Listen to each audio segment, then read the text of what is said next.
Good Monday to you in the middle of the Christmas season. I hope you are enjoying the holidays. All of the pageantry, all of the caroling, all of the church services, all of the little kids doing their annual chaotic reenactment of the arrival of Jesus in the world. But it occurred to me last night, fetching Mrs. Hewitt and I were at our highest and best uses last night. We were babysitting, and we were driving home pretty late from where we were babysitting, and there are many Christmas lights out. And I realize lots of people don't know why we do Christmas lights or what it's all about. They know it's the holiday season, and we don't live in a post-Christian age. We live in an anti-Christian age. We live in a actually post-Christian age, one that is resolutely secular. Some would say secular absolutism is our media's religion. And I would agree with them. But nevertheless, most Americans still believe that Christmas is real, about a real event that happened. I'll talk about this with Bethany Mandel a little bit later in the program, and you can listen to that if you want. Here's the short summary. For those of you who are driving around or are watching on Salem News Channel, here's just the short summary, all right, of why we are here. There are always two stories: why you are where you are individually and why the world is where it is collectively. And it's mostly history. It's a little bit of theology, but it's mostly history. There's a logic embedded in the United States Declaration of Independence and Constitution that takes a little bit of teasing out, but mostly it's just history with a little bit of logic. Basics. Big Bang happens 13.8 billion years ago. Science agrees on that. 13.8 years ago, 13.8 billion years ago, everything got started with the Big Bang. Now, who's the prime mover? We think it's God. Christians believe it's God, so do Jews, and I think Muslims do as well, but I'm not sure. Buddhists probably don't care. About 4.54 billion years ago, the Earth was formed, and Homo sapiens began walking around on it about 200,000 years ago. So mankind has been on the Earth a relatively short period of time. Now, whenever Homo sapiens developed consciousness, the first thing they encountered was the natural law. That's actually what sets us apart from the animals, is that we have a conscience, a recognition of natural law. And as soon as we realized it, we broke it.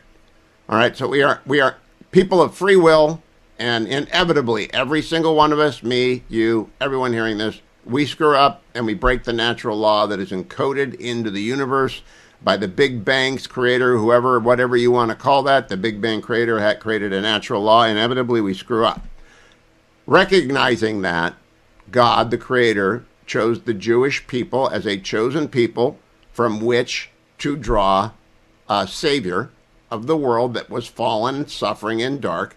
And it took a long time, from the 200,000 years to the roughly 6 AD, for Jesus to appear. And by the way, this is where the Jews leave us. Our brothers and sisters in the Jewish faith don't believe the Messiah has come. Christians believe the Messiah has come to demonstrate the right way to act, to demonstrate how to live, and to be the ultimate sacrifice for all of the gazillion errors, mistakes, crimes that we commit. Every one of us, we all violate the natural law. We all choose to do it. And we try not to, but we all break the natural law. Now, God gave the Jews the 10 Commandments as a head start. He said, Moses, here, if they can just get this down, this will work. And that did not work. It worked all right. It's still good law. It still matters. Not a jot or the tittle of the law has gone away, but we still break the 10 Commandments. So then God sent into the world at Christmas, roughly around 4 to 6 AD, Jesus, born of Mary, a virgin. This is what Christians believe, and I believe it, and everyone who calls themselves a Christian believes it. And the pagan Romans were in charge of the place where he was born. He was born in Bethlehem, not in his hometown of Nazareth. It's close to Jerusalem, and that is occupied by Rome at that time. There's a great book called The Jews and the Romans, which I will recommend to you, and I will recommend it to Bethany. She's probably already read it, but I will recommend it to you later. The Jews and the Romans, I'm listening to it right now. Judea was part of the Roman Empire, and it was run by the Romans, and the Romans kind of let local political groups fight it out among themselves, as was the case. But the Romans killed Jesus as just part of, it was too much of a headache for them. Now, Christians believe Jesus rose from the dead on Easter, but they believe he was born on Christmas. And the Christmas story is what we are celebrating because light comes into a broken and dark world, one that guarantees those who believe in the light, in Jesus, will eventually enjoy an infinite amount of greatness with God. That's the whole story. People who ask forgiveness for their breaking of the natural law receive it, and those who don't believe it fall into two categories. Those who scorn it, and I don't know what happens to them, and those who don't know. And I'm hoping that they get in with a get-out-of-jail-free card of some sort. The last category of people, those who believe it, ought to evidence in their lives the fact that they believe the gospel. But the entire Christmas season is about people who believe that Jesus was born of the Virgin Mary, roughly in the early years of AD, or as the secular absolutists like to say, CE, the Common Era. I don't really care. It doesn't change the history. Jesus was born. His birth was attested to, by the way, not just by the Gospels, the most attested to thing in the world, other than, and it's all Christian, so the secular absolutists don't like it. But in fact, Josephus, a Roman historian of the time, a Jewish Roman historian of the time, wrote it all up, put it all down at the same time when he was cataloging the ups and downs of the great Jewish wars. And Romans and Jews did not get along very well, but there were periods of great peace, and then there were periods of great slaughter. And at the end of it, it all came together. Now, flash forward. Jesus born around AD 4, 6, something like that. That's for the scholars to decide. No doubt about it. He was born. The accounts of his life are there. And the church gets going, and it's persecuted for 300 years or so. And then Constantine says, nah, there's something to this, and makes it the official religion. And Christianity takes over Europe. And a lot of the world gets bigger and bigger. It becomes only Christianity. And around 1500, Luther shows up. And then Christianity breaks apart into its own many denominations, all of which believe, by the way, Jesus is born of a virgin on Christmas. Every single Christian denomination believes that. If it doesn't believe that, not a Christian denomination. And so that's why we're celebrating Christmas. How does that tie into what happened today? Today at the Supreme Court, and I'm going to go in and out of this, they had an argument about the Constitution. When the country was founded, it was founded by Anglicans and Puritans. By the country, I mean America. The Anglicans went to Virginia, the Puritans went up north. Different kinds of Christians, but Christians nonetheless. The people who put together the revolution did so after the Great Awakening, the very religious time in the country, the first Great Awakening, and they believed in God-made natural rights. All right, they believed in the laws of nature and nature's God, and nature's God was in charge. And there were a variety of different Christians running around who decided we needed to break away from England. And then there were a variety of Christians running around when they framed the Constitution in 1787. And there were a variety of Christians running around and there were some Jews, by the way. George Washington said, welcome to you all, you Jewish congregation in Newport, Rhode Island. And George Washington's buried down the road from me in Mount Vernon. And on occasion, I walk by his place of his funeral, the old Presbyterian Church in Alexandria. He gave money to the church I attend in Alexandria when I'm in Alexandria, the St. Mary's Cathedral, to get it started, because he wanted all, come one, come all, religious tolerance was his middle name. And his regular church was Anglican, and it's on the major street in Alexandria, Virginia. George Washington, like almost all the framers, pretty one flavor of Christian or another. That's why Christmas has always mattered in America, because the framers believed it, and the framers wrote the Declaration of Independence, more importantly, the Constitution, on the premise that the American people would be a morality-based people, not a Christian people. We have a First Amendment that guarantees your right to exercise any kind of religion you want. But we are a Christian people by and large, and we remain a majority Christian. When I bring to you the arguments made at the Supreme Court today, it's about the Constitution. The Constitution is not hard to read. And it's all based on that one premise. And this season is all based on that one premise, that Jesus was born in Bethlehem approximately 2,025 years ago, without which all of it makes no sense whatsoever. So welcome to Christmas. That's my annual little reminder of the reason for the season. But when it happens to coincide with a constitutional argument about the first principles of the Constitution, I feel like leading the show off with it. Senator Marsha Blackburn joins us. She is the senator from the great state of Tennessee. Senator, your Titans beat my Browns yesterday, and I'm happy because we're trying to tank right now. We want to draft high, so I'm glad you guys managed to stop us from winning yesterday. Senator, Merry Christmas to you. I hope you are having a great holiday season.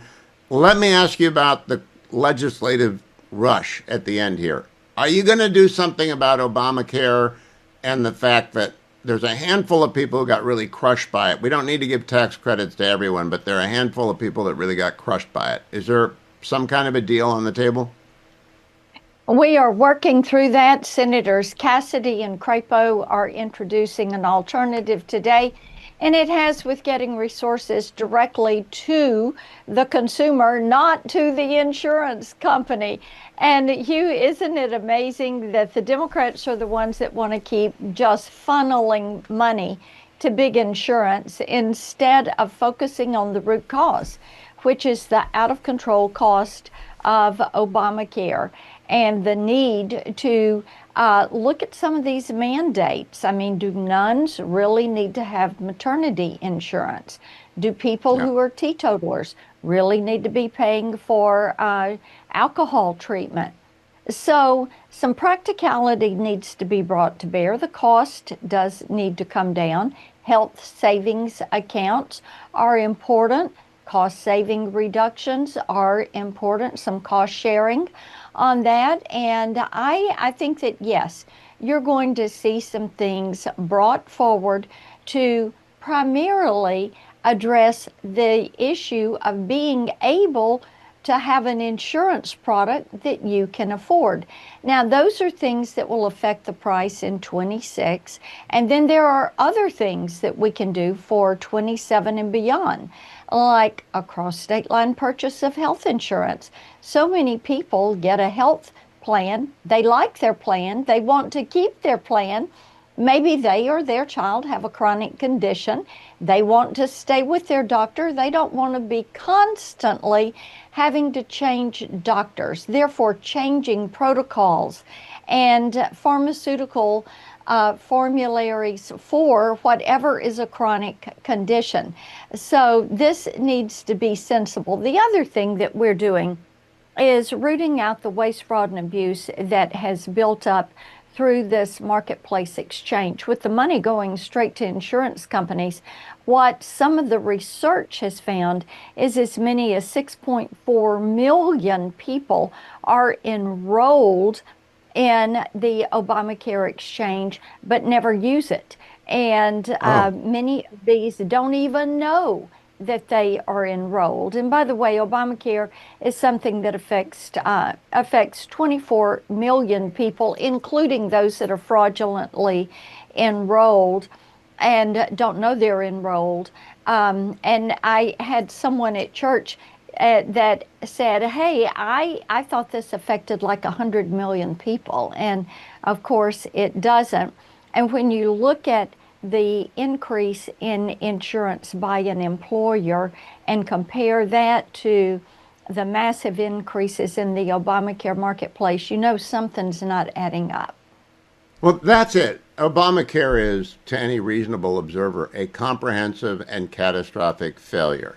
What President Obama promised, if you like your doctor, you can keep it, was a lie. What he promised, if you like your insurance, you can keep it, was a lie. And we have now lived with almost a decade and a half of the disaster of Obamacare. I'm just wondering if there isn't any small fixes along the way to make sure it's not much more than 25 million people who are in the exchanges because they want to be in the exchanges, and they are going to get hammered. But some of them can afford it, but some can't. Maybe the Crapo Kennedy alternative, I don't know. But you're working on it. Is that what I hear? Yeah, that's right. And health savings accounts for those bronze tiers, silver tiers. I think that is something that is a great way to go. That coupled with the major medical insurance and the money going directly to the consumer. Put the consumer, put the taxpayer, put the individual in charge of their health care. Now, my second question goes to affordability. I was on Special Report on Friday night, and I made the argument, if affordability is still the issue in November, Republicans are going to feel pretty good because the cost of energy is going down, and as energy goes down, everything goes down. But a lot of Democrats laughed at that. I actually think affordability is a Republican issue because we believe in more energy. Is it cheaper in Tennessee to live than it is in L.A. and New York City? I think it is. Yeah. Well, it is indeed. And, I know that gas is coming down to under $2.50 a gallon in a lot of places. I saw it in Tennessee at $2.47. So, yes, you're beginning to see those costs come down.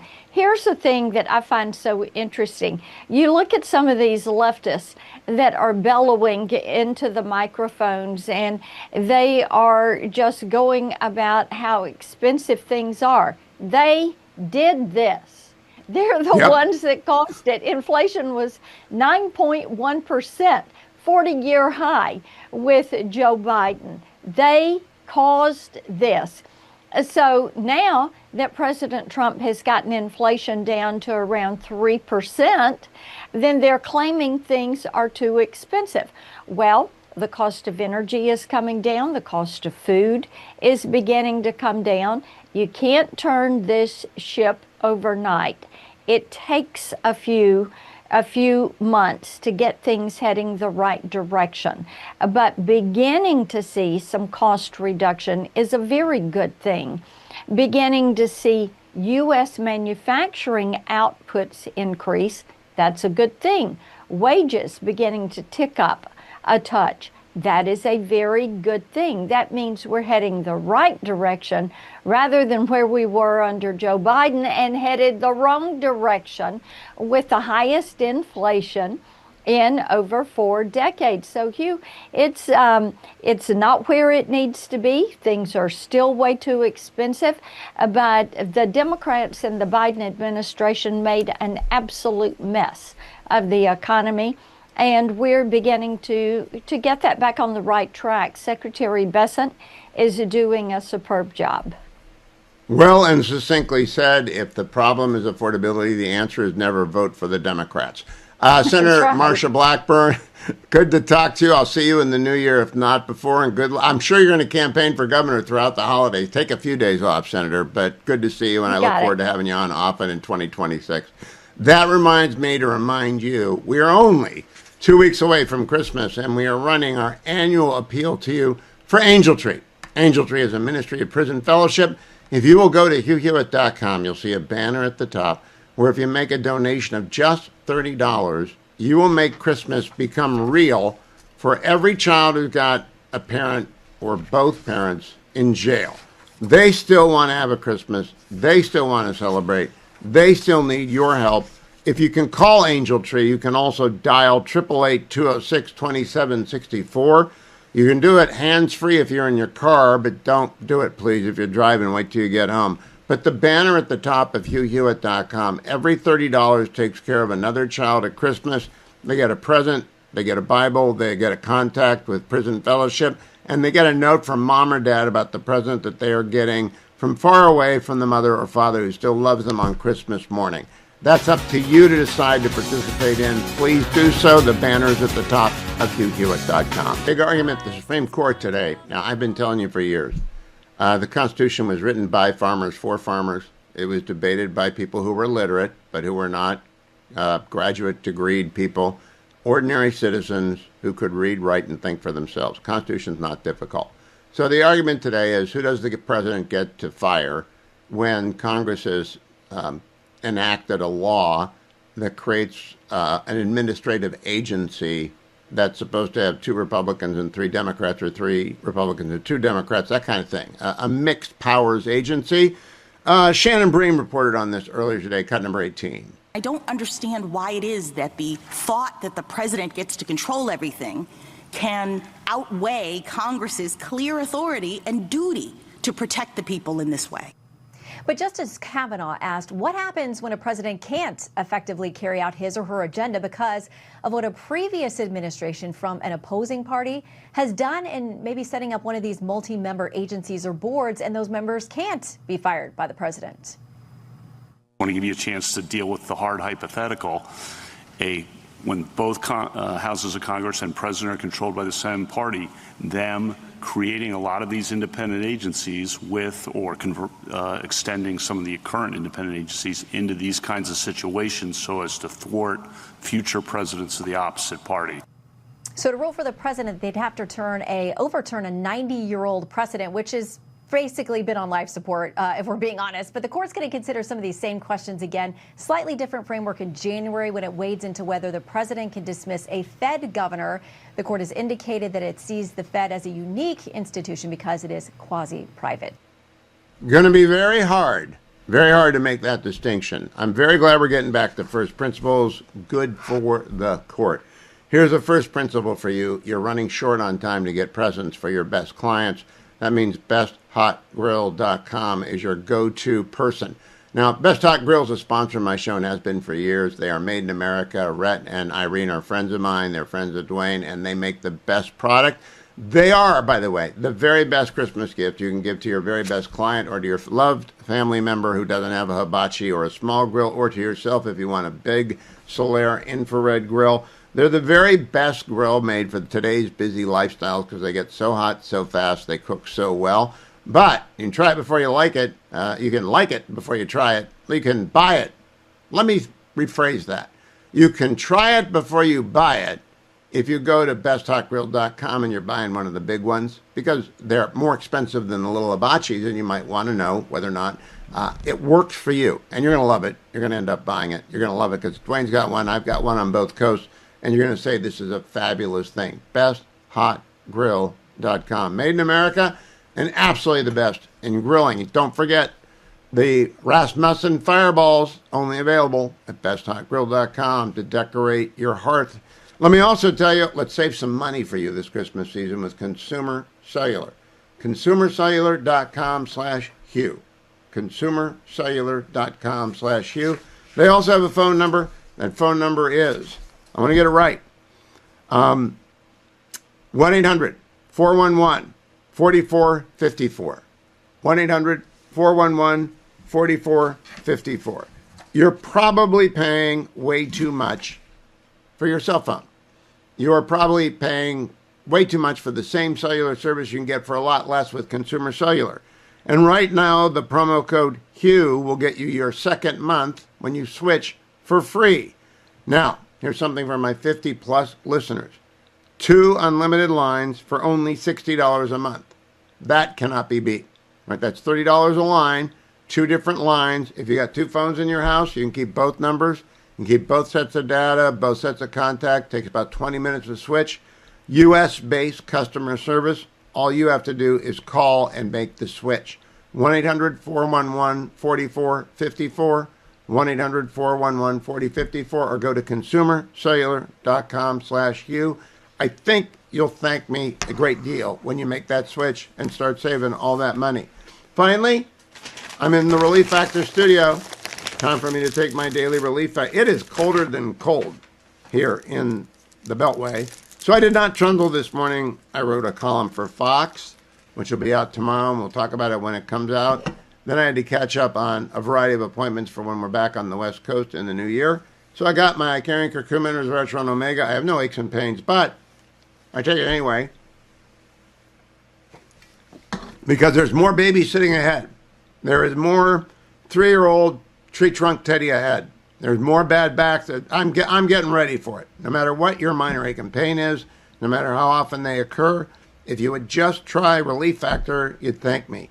Call 1-800, the number 4 and the word relief, 1-800-4-RELIEF, or head over and get their starter pack. You can get it when you call as well. $19.95, 3-week supply, and you can get that 3-week supply at their website, relieffactor.com. It's less than $1 a day at relieffactor.com. Joined by Bethany Mandel on the Hugh Hewitt Show. You can read Bethany every day at themomwars.substack.com. Bethany got so sick of all the holiday merrymaking inside the Beltway that she went to Israel. That's really why you went, right, Bethany? You just did not want to do the party circuit. I am so disappointed to miss out on the party circuit, and joke is on me because Christmas is all over Israel. Oh, it is? Oh, that's right. You told me that. Well, I went to our one Christmas party, Guy Benson's, and have said no, politely declined, everything else, because I don't like Christmas parties for the simple everybody gets sick. And last night there was a petri dish in the Kennedy Center. Everybody was there. I was babysitting. My son went, and I'm so glad. Don't you always get sick at holiday gatherings? I'm sitting here next to a glass of water because I'm going to start hacking. So it's not the holidays. It's just this time of year you're going to get sick no matter what you do. So you might as well just submit. All right. Now, Bethany, what I like the most about your post from Israel is the picture of the 6 little Mandels at various sites. But the story of the 12-year-old saying she misses her geography and history and algebra or whatever else you're jamming into her head. And the 10-year-old saying, "You dummy, this is all homeschooling." I thought that was fabulous. How are the kids enjoying it? So it's funny, actually, that's not exactly how it happened. So my 12-year-old said, "I kind of miss school, weirdly enough." And I said to her, all of this is kind of like school. It's all a field trip. And my 10-year-old was so betrayed when he realized, oh my God, this is all educational. It is a direct quote. Oh, okay. So oh my God. I missed the tone of voice. I got Yes. the post did not convey the tone of voice. He was so betrayed. Had. He was like, wait a second. This is all educational. I'm like, yeah, bud. Museum a day. His counterpart among my grandkids is famous for muttering, "I hate Stonehenge." So I know sometimes exactly that one. Yeah, sometimes these things work and they don't work. What has been the highlight? I'm just very curious because I thought I'm going to go back. I'm going to go to New Zealand when I retire for a month. And then Fetching Mr. Hewitt and I, that's our plan. But then I got to go back to Jerusalem and actually hang out. How do you like it? Yes. It's been amazing. So the City of David, it was a massive, massive highlight. We actually went back there twice. I kind of want to go back a third time. I'm trying to find a babysitter if anyone's listening from Jerusalem. I got a lot of messages from your Israeli listeners, so I know that there are Israeli listeners. Yeah. I didn't know that. Other than I have many Israeli guests, but I didn't know I had listeners. You do. I heard from like 5 different people after the first show that I said that I was doing from here. I got Shabbat dinner invitations. It was amazing.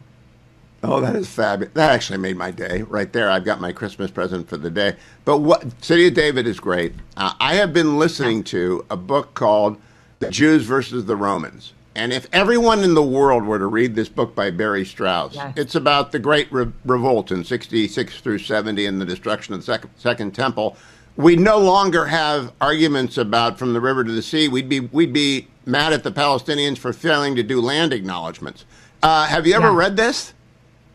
So funny enough, I'm going to make a book recommendation. Doron Spielman, When the Stones Speak, is about the work that they're doing at City of David. Seth's role in homeschooling is actually teaching Plutarch, which is the study of the Roman biographies. And he's using that book as the spine for the Jewish component of our kids' Plutarch studies. So I've been waiting for it for 6 months, but he keeps using it as a reference book and won't let me borrow it. It's a fabulous book, and I'm actually going to read Josephus. I've heard about Josephus forever as being the other account from contemporary times that makes reference to Jesus and the crucifixion of Jesus in the middle of a bunch of other events going on in Israel, not of much note to Josephus. He's become a Roman by that time, gone over to the other side. But it makes me want to read Josephus. Have you ever even picked up Josephus? I haven't. No, I think maybe in college, but it's been a long time. I've realized over the course of this trip how much reading I have to do when I get home. I thought that I knew things, but I think I'm a little bit of a dummy. I need to get back cracking.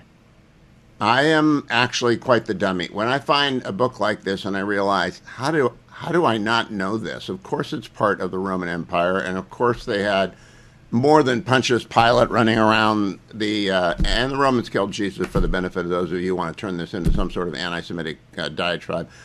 Is it a topic in Israel, by the way, the rise of the anti-Semitic left in America and our fringies on the right? Yeah, absolutely. A lot of people have asked me. It's funny because people in America ask me, "Will you feel safe going to Israel?" And people here have said, "Do you feel safe in America?" And when people in America ask me, "Do you feel safe in Israel?" the answer was, "Yeah, absolutely. I don't have any concerns." But when Israelis ask me, "Do you feel safe in America?" Sometimes, but there's been times where I haven't let my kids go to synagogue alone because there's been threats or something has happened. So, yeah. And now the big news story broke today.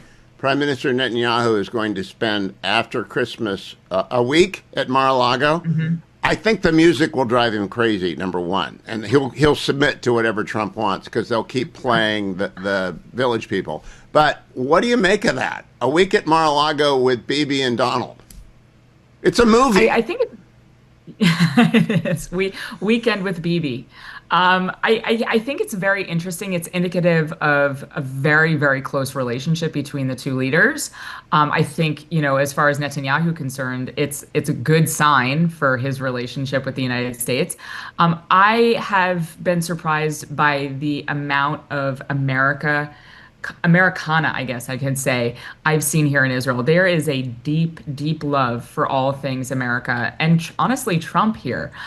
The number of paintings and posters and everything I've seen of Trump here. The kippas. It's good for you his posted ego. the kippa. You posted the kiosk with the kippas of Trump. Well, I have one request, Bethany. Put on your sleuthing hat and find out about Iron Beam, because I think it's a game changer. I was told it was a game changer. Yeah. Later in the program, I'll ask Admiral Montgomery about it. It's a game changer across the world. We do not want the Chi-Coms to get it. We want the West to have it because it changes everything. And the more you come back knowing about that, the better. Continued safe travels, Bethany Mandel. We'll talk to you next week. And the week, when are you coming home, by the way? New Year's. Oh, then I'll talk to you in 2026. Don't go anywhere, America. Thank you, Bethany Mandel, except to themomwars.substack.com. We were blessed by a visit by our friend Schroeder from Tennessee, who was in town, and he brought me, if you're watching on the Salem News Channel, this wonderful Linus as a shepherd from the immortal Peanuts Christmas special. And it actually worked. It almost drove me crazy because the grandkids played it around the clock when they were here at Thanksgiving. Give a listen. Sure, Charlie Brown. I can tell you what Christmas is all about. Lights, please.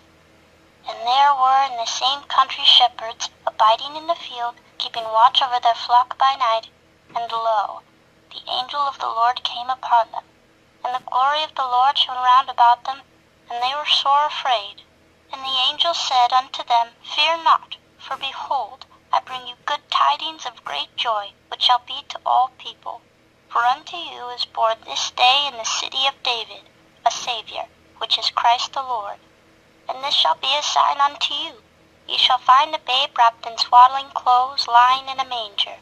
And suddenly there was with the angel a multitude of the heavenly host, praising God, and saying, Glory to God in the highest, and on earth peace, goodwill toward men. That's what Christmas is all about, Charlie Brown. Okay, now, this is wonderful. My 3-year-olds thought it should play 24/7, 365, and almost broke the button, so it went up on a high shelf. But I don't know if Schroeder gave it to me because he knew that the 3-year-olds would play it 24/7, but it really is wonderful. And there's a story that our friend Lee Habib wrote on how the producers wanted to cut all that gospel from the Charlie Brown Christmas and make it about the tree and the pageant and all that went wrong. And I'll have to find Lee's story. And Charles Schultz said, nope, not going to do that. You may not have it. And Charles Schultz had complete control, creative control. He had over pull. this. He had a little bit of swing. He had some pull. And so they put it in the way he wanted, and it's a Christmas classic. It's running on Apple TV now, I believe. I believe Apple TV got smart and acquired the rights to the the Peanuts Christmas special. But it's the fact that he brought it at the start of the season knowing full well that there would be 3-year-olds in the house who would find that absolutely fabulous. And so I have Linus committed to memory. If that gave you a smile, then maybe you'll also give $30 to Angel Tree. The banner's at the top of HughHewitt.com. We're running out of time. They've got to know how many kids they can take care of. It depends on how much is donated. On the variety of platforms, on church patios across the United States, on radio stations like mine and Mike Gallagher's and across the Salem Network, we all tell you, all you have to do is go to the banner at our website, HughHewitt.com, and say, I want to make a child's Christmas. 1 is $30, 2 is $60, 3 is $90. You can afford it. You can make a child's Christmas. They'll get a present from mom and or dad who's in jail. They'll get a note from mom and or dad. They'll get a child's Bible, and they'll get a connection to Angel Tree, which can change their life as it has for so many people for so many years. Angel Tree banner at the top of HughHewitt.com. Joined by an old friend, Scott Johnson of PowerlineBlog.com. Scott joins us from the Twin Cities.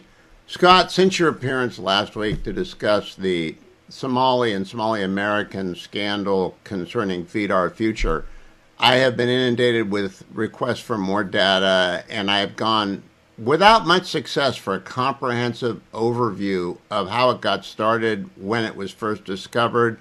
How could Eric Holder have missed this when he vetted Tim Wall? I've got 1,000 questions. So since you're the OG, as one of my guests said, the original guy on the story, I asked you to come back, and I hope we can start by having you set up. When did you become aware of the scandal that was brewing in the Twin Cities Somali community? Amazingly enough, I first wrote about Somali fraud with a link to terrorism for a City Journal column that was published in 2018, 7 years ago. But wow! After that, this case, to use the lingo that the prosecutors use, went overt when federal agents flew into the Twin Cities from all over the country and raided sites under search warrants all over the Twin Cities. Federal agents flew in from all over the United States.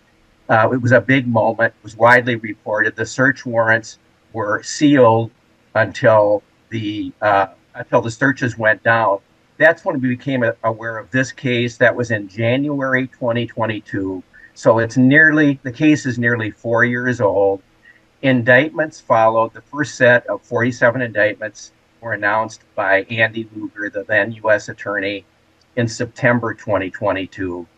And so far, some 50 defendants have pleaded guilty. 2 trials have been held. I covered both of those trials on a daily basis for Powerline.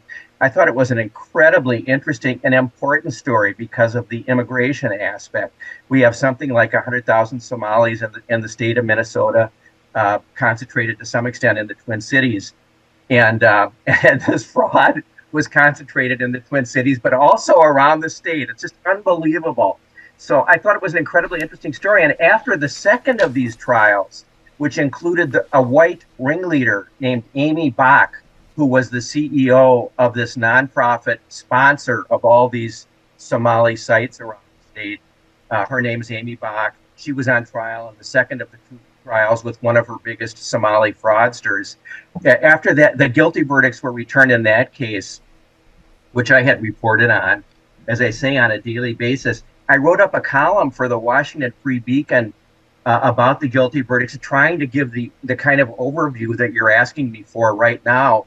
And I thought it would get some attention, but no, I've just been talking to myself mostly for the past 4 years. And the case has now exploded because of the column that Chris Rufo wrote for City Journal, and President Trump's taking note and announcing that he was terminating temporary protected status, immigration status for Somalis in Minnesota. Well, let me give you my big takeaway, then we're going to dive into some details, Scott.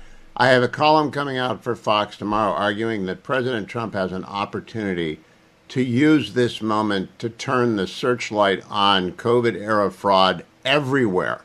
Because in California, of course, the unemployment claims filed by people in prison bilked the state of at minimum $20 billion. The maximum's $32 billion. These are B's, all right? $20 billion in unemployment fraud from people in prison to $32 billion. Those are the estimates.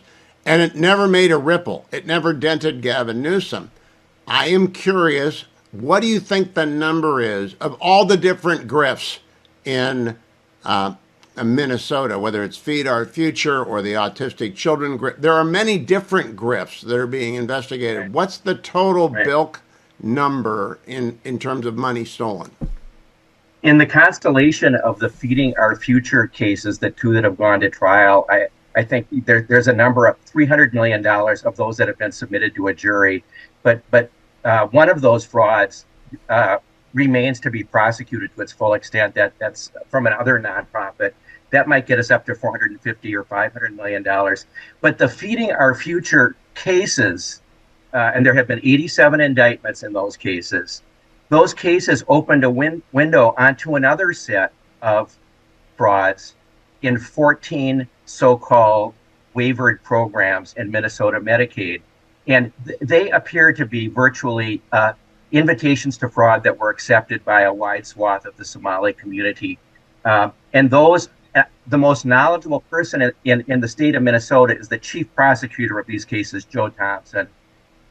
Joe has said that his office, he thinks, will be able to prosecute up to $1 billion, but that the total in fraud in all these cases will be in the billions.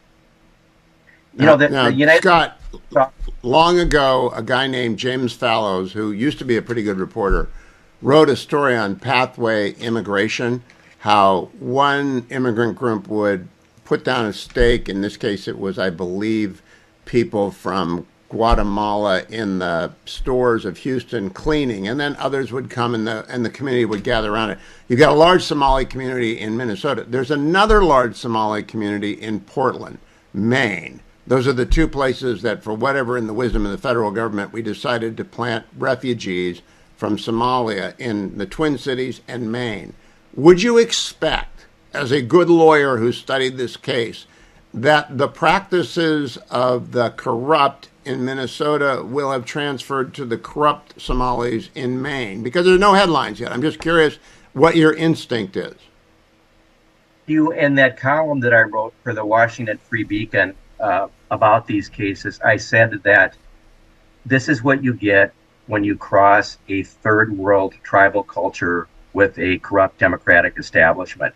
That's what we have in Minnesota. I don't know Maine well enough to say, but I think the Somali... It's a corrupt democratic establishment. It's a corrupt democratic establishment. The Somali culture is tribal. And what you have here is an intensely tribal culture taking advantage of the native Minnesota, Minnesota nice, let's put it that way. So I would expect that will travel, and I wouldn't be surprised to see it elsewhere. But this Medicaid fraud, these waivered programs are special to Minnesota. They're just ludicrous. So I would expect the fraud might be taking place where the opportunity is there, and the opportunity has been here to a maximum extent in Minnesota. So I have spent time over at Powerline trying to find the various articles. You've added a third wheel, Bill. Tell me about Bill. I don't know anything about Bill.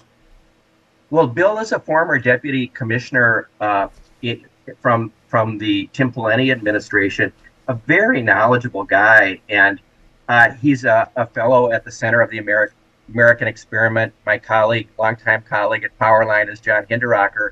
He's been working for John as senior fellow at the center for the past several years.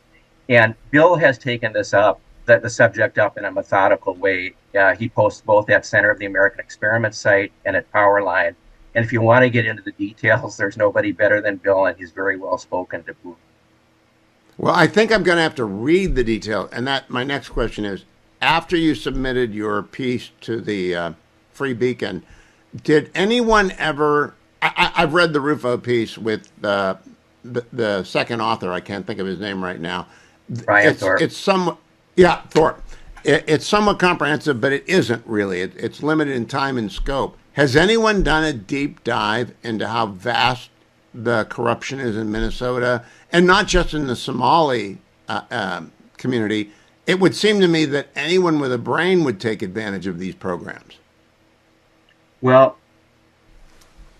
Hugh, I first got a window onto this phenomenon, I would say, in the terrorism trial that was conducted before federal judge Michael Davis in 2016, which I also covered on a daily basis for Powerline.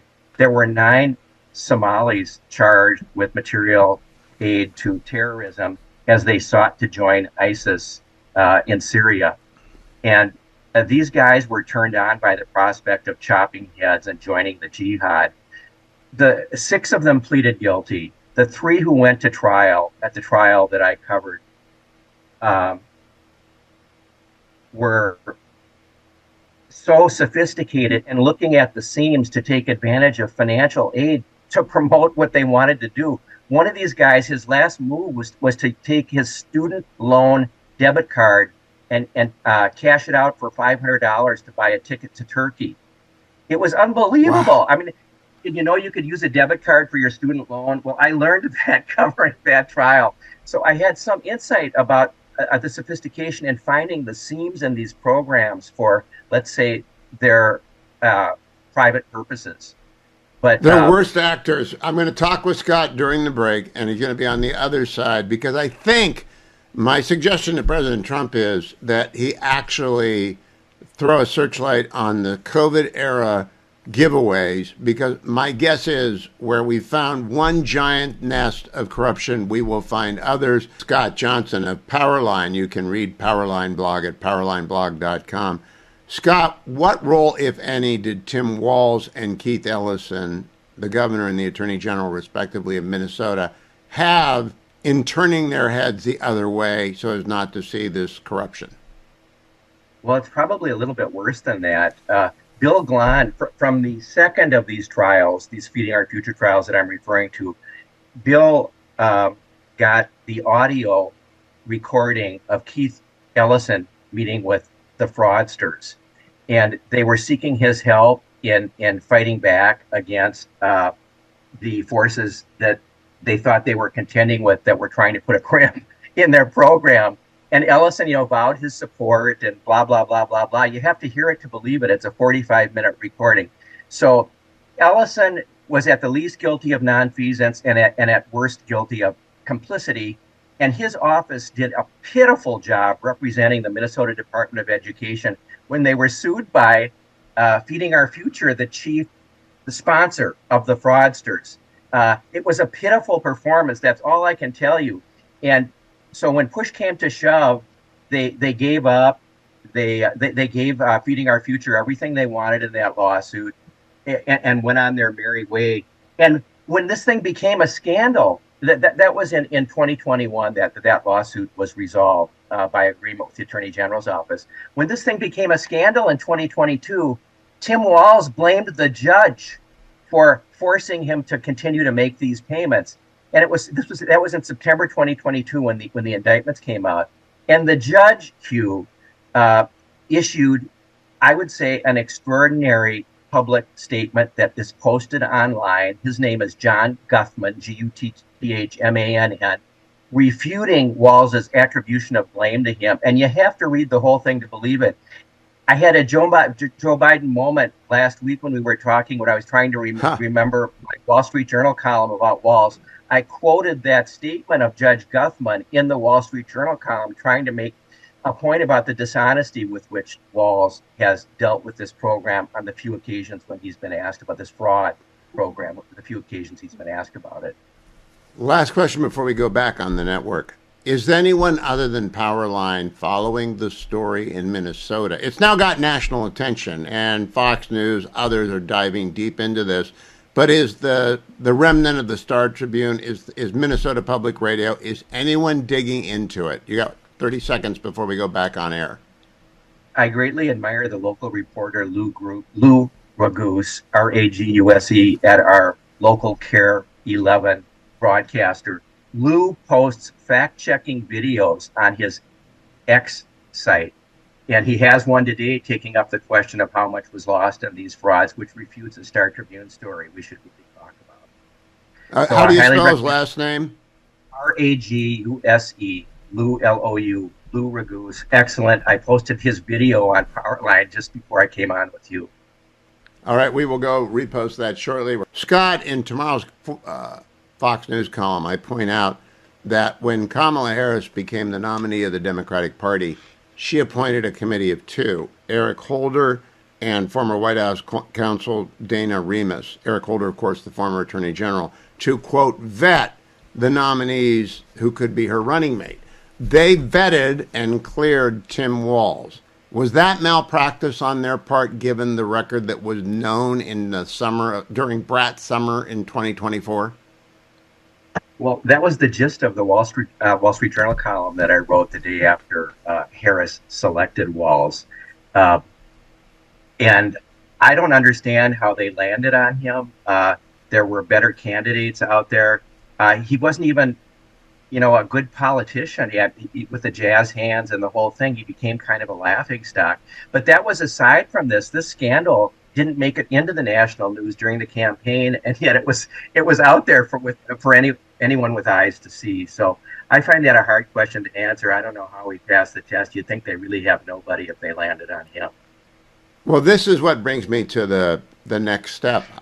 The fact that there's focus and interest across national media now in your story that Powerline covered better than anyone else leads me to hope that the same level of interest will now turn to the Department of Unemployment in California, run exclusively by two Gavin Newsom employees throughout the COVID era.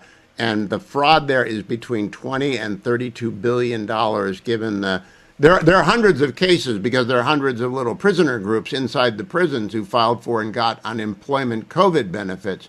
Do you think this volcano of corruption in Minnesota is going to set off attention to other volcanoes, and maybe beyond Minnesota and California, maybe in every blue state? Do you think that that's what we're dealing with?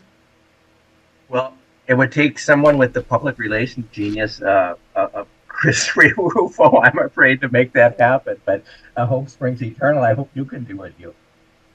Well, I just, what do you think? You sat in those trials, you listened to the testimony, you listened to the prosecutor. Do you think the federal government, the DOJ, has a plan to take down the fraud of the COVID era? Because it's so big. It's bigger than prohibition. It's just massive. Well, I'm thinking while you're talking, we're lucky that these cases have been prosecuted. I wanted to mention, the chief prosecutor in these cases is a native Minnesotan named Joe Thompson, whose first legal experience was prosecuting public corruption in Chicago. He was recruited to come back to Minnesota by Andy Lugar and has led the prosecution of these cases. But it's not a huge office. He's got 4 or 5 prosecutors maybe working for him on all these cases. And the limitations that he's experiencing are a limitation of resources in being able to prosecute these cases. They just don't have the team that's necessary to deal with the magnitude of the fraud. Minnesota is special, I think, because of these waivered. We have $500 million of this COVID free lunch program fraud. The rest of the fraud, to a great extent, are these Minnesota waivered Medicaid programs that are just ludicrous. You referred to them. Unfortunately, I didn't keep my notes from preparing to talk with you last week, so I'm struggling to remember these. The autism case and the housing stabilization services case. This housing stabilization services is a Minnesota program supposedly to help the homeless find housing. It was budgeted at $2 million when the legislature adopted it. And it has zoomed up to something like $100+ million in the last year. They've spent something like $240 million on, I'm going to say the whole program is riddled with fraud. And it's so bad that Walz has shut it down, and he has suspended these 14 Minnesota waivered Medicaid programs. That's what I know about. And, we're waiting for the hammer to fall on the rest of these cases. A few of them have been charged. There's been a guilty plea, I think, in the first housing stabilization services case. And those are Somali frauds, too, I'm sorry to say. But that appears to be the same cast of characters. That's how he happened onto these cases, is that some of the defendants in the Feeding Our Future fraud case were running these other Minnesota Medicaid programs. Oh, it makes perfect sense to me.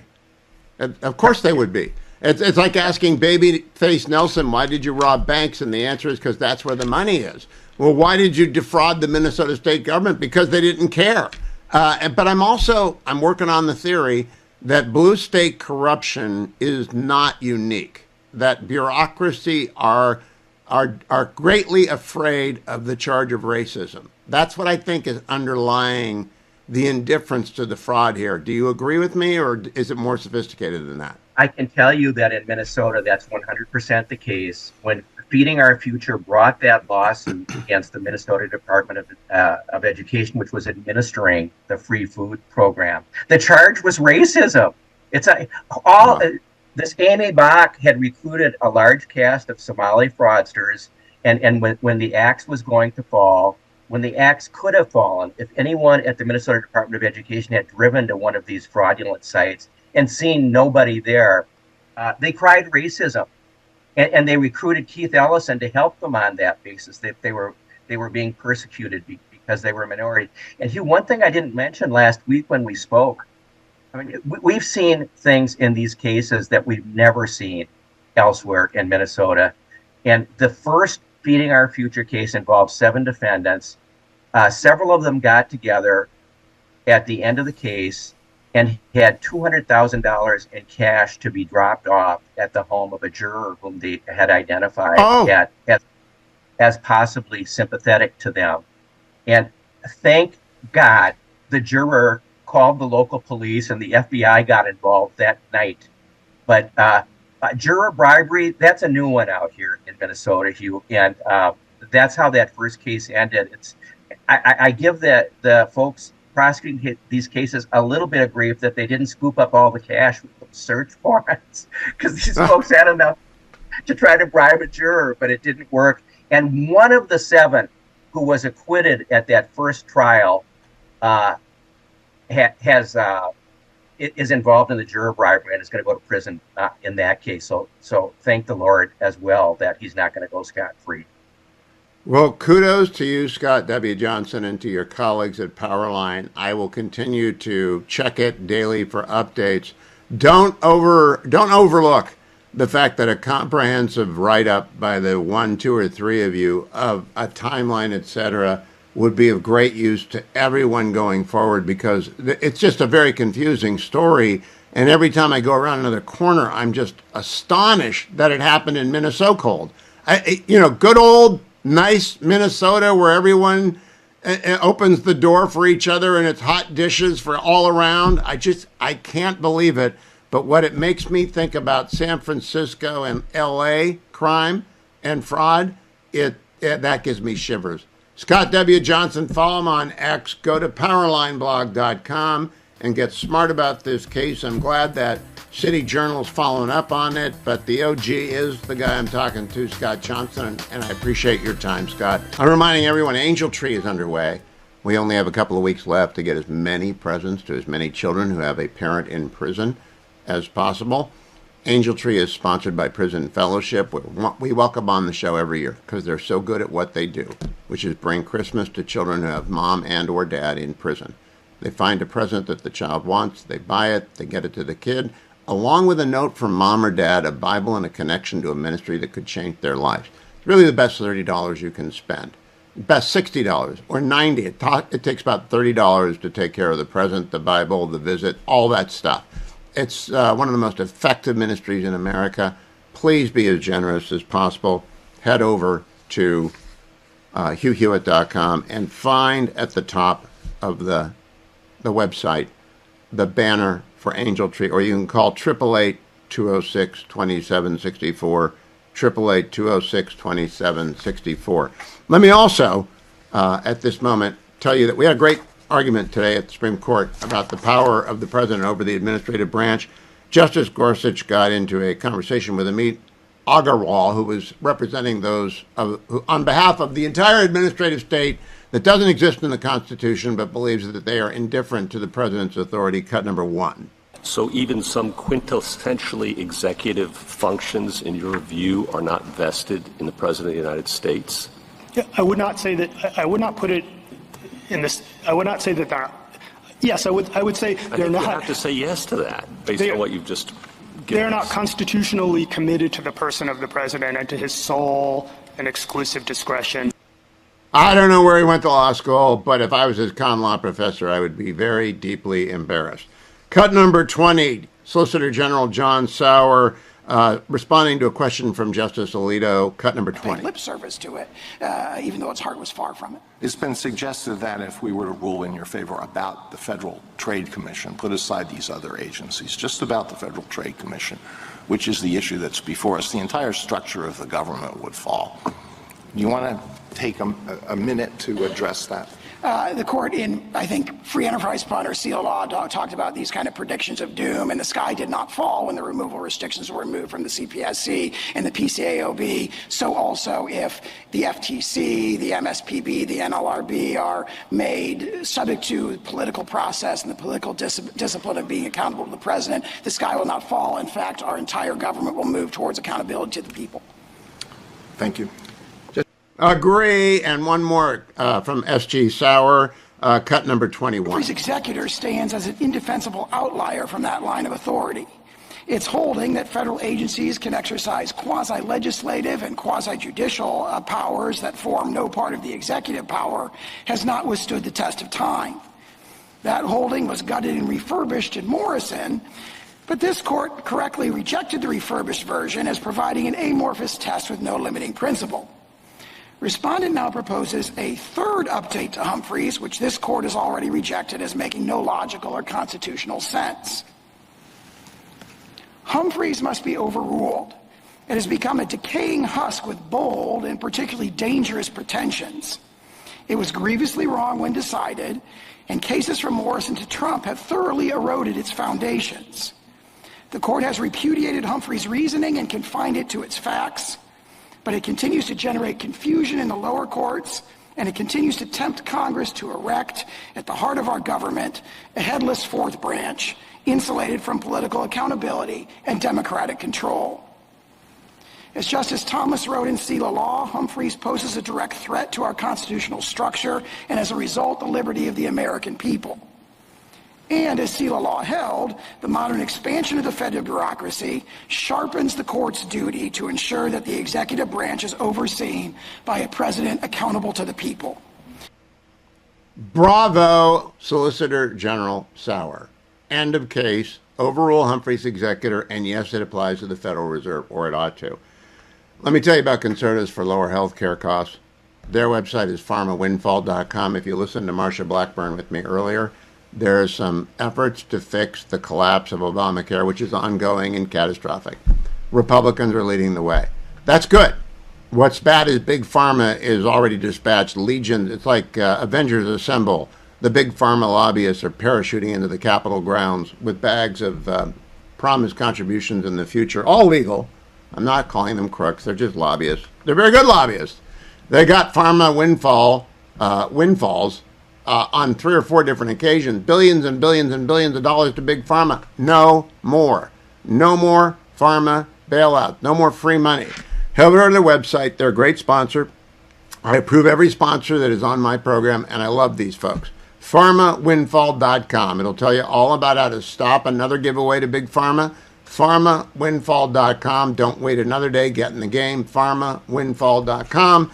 We aim to please here at the Hugh Hewitt Show. So when Vic Mattis, co-host of the Getting Hammered podcast, which has returned, by the way, we'll celebrate that, requested the Robert Goulet version of this song, we were quick to find it. You have Adam to thank for that, Vic. Merry Christmas. How are you? Merry Christmas, Hugh, and thank you, Adam. It is a great version of that song because Goulet is so silly, you just have to embrace the cheese. If you listen to the very end of the song, he's talking about the chicken pot pies and there's a tear in his eye. It's great stuff. You just embrace it. You have to embrace the cheese. You absolutely do. Now I want to embrace the applause. You and Mary Catherine are back. Now I haven't listened to the new episode. I wanted to talk to you about it first. Is it a Christmas special or is it the beginning of a regular routine again? Oh, it is the beginning of a regular routine here, once a week, so let's not all get too excited. I know you wanted us to go 3, 4, 5 times a week. Yeah, I did, actually. Once a week for now, and it was a lot of news, We did a little quick catch up on our lives over the last couple of months, but it is largely news. We'll probably get to a Christmas one in the next couple of weeks. I believe we're taping tomorrow, so I think our next episode is going to be on Wednesday. But we just wanted to focus on everything that's happening all around us, whether it be Minnesota or Venezuela, you name it. We are all over it again. We're back. We ran into your co-host, Mary Catherine, leaving a party. The Fetching Mrs. Hewitt and I are the first to arrive, first to leave. That's just what we are. We don't much care for missing Ohio State games. So we were going out the door, and in walked Mary Catherine, and she had obviously been celebrating Georgia's win, and I think that's just fine. But it would have been that would be rough if you were a Georgia fan and it was a weekend of a holiday party. Are you a holiday party person? I'm not. I don't like them. Well, Hugh, I think when I was younger and I was out and about town, I used to go to all of them, whether it be Heritage or Hoover or any of the other media parties. If you remember back in the day in the Weekly Standard, it used to have a great one too. I really didn't want to miss AEI, didn't want to miss any of those. Hudson, you name it. I was there. And now maybe it's, definitely our own party that at the Free Beacon, because I work here. I definitely show up for that, to my wife's. And that's about it. That's about it now. AEI had a party. That had to be the dullest party in America. I mean, I love the work that they do, don't get me wrong, but AEI, that it's not got a reputation for really ripping and roaring. Yeah, no, it's not like, you should have seen Herb Stein doing the cake stand. It was wild back in the day. Let me turn to the Kennedy Center Honors last night. I got a last-second invite from a buddy of a buddy, and I said, no thanks. We're babysitting so my son and daughter-in-law can go, and they had a blast at the Kennedy Center Honors last night. And apparently Donald Trump ought to host the Oscars because he killed it. What do you think about that? Trump at the Oscars. The ratings would benefit, right? Oh, people would definitely watch, whether because they love him or to hate watch him. Yeah, that's guaranteed ratings boom. We have to wait. Most of us, Hugh, have to wait for the official broadcast later on CBS. But I got an indication how good he was because it's the first thing I read in the morning in Politico's playbook, and they grudgingly had to concede that, you know what? He was pretty good at this. And of course he's good at this. The guy was made for TV. He spent many years, on NBC's The Apprentice, and he's been in movies, you name it. He is a natural, whether it be his body language or his cadence. He knows what he's doing. And yeah, I heard he was a big hit. What I would love to see is Will Smith storm the stage and see how close he got to the president before the Secret Service took him down. Preferably physically, not with lethal force, of course. But, you wouldn't get to slap the president no matter what you said about Jada Pinkett. No, that's right. But I don't think Donald Trump would go there. It's unclear to me, his friendships in Hollywood. I think there are a lot of people who actually might like him but are too afraid to admit that. And so, that would be interesting to see play out. But of course, yeah, you're not going to have a shocker where Chris Rock is going to be completely unprotected while people on the side think this is some part of an act. And of course it wasn't. And it was uncomfortable for everybody. No, that's not going to happen with Trump on stage, obviously. Now, Vic, have you run into the phenomenon that people won't admit that the president is funny? I disagree. I've got a long list of things I disagree with him on. Most recently, I think he's mad at me because I'm for the filibuster, and I'll throw myself in front of anyone who wants to change the filibuster. But he's funny. Do you run into people who will refuse to admit that he's funny? He's got good timing. And I think what they do is they just turn it off. They don't want to actually have to admit that he's very good with timing. But I do know a lot of people who will concede. They'll be like, if only he was doing this and not running the country, or if he wasn't in charge of policies that I really disagree with, because, again, there's a reason why he was on NBC for so long, and that he did a number of comedies, and that he was on, WWE wrestling doing various, stunts, and even his little cameo bit on Home Alone 2. People watch Home Alone 2 just to see that part. So, yeah, he's very good. So, Vic, let me turn to the Minnesota fraudster. I spent a half hour with Scott Johnson at Powerline. I'm just getting my arms around it. Do you think it could potentially lead to other people studying other COVID frauds? Because California had one of between 20 and 30 billion with the unemployment checks to the prisoners. Do you think this might be a stepping stone to studying every COVID program and how much got ripped off? Well, it should. And as you're mentioning, a lot of people are saying, if you think Minnesota's bad, look at California. So this could not have come at a worse time for Governor Gavin Newsom, as he's thinking, obviously, of running for president next year. We know that the fraud was rampant. People took advantage of it in a lot of states. But the question is, who among the higher-ups, who among our elected officials had any knowledge of this happening? In Minnesota, there's questions about Keith Ellison, as you know, who I believe is the Attorney General of the state of Minnesota, meeting with some of these people before these investigations took place. And now people are wondering, what are the implications for Congresswoman Ilhan Omar? I have to tell you again, the fraud was rampant, even in my home state of New Jersey. There are two people I know who got, caught up in this fraud scheme. And it's no joke. One's in jail. It's very serious. I really believe it's President Trump's unique opportunity to throw a searchlight on the way government approaches entitlements and how they just give the money away rather than say no. I hope he takes advantage of it.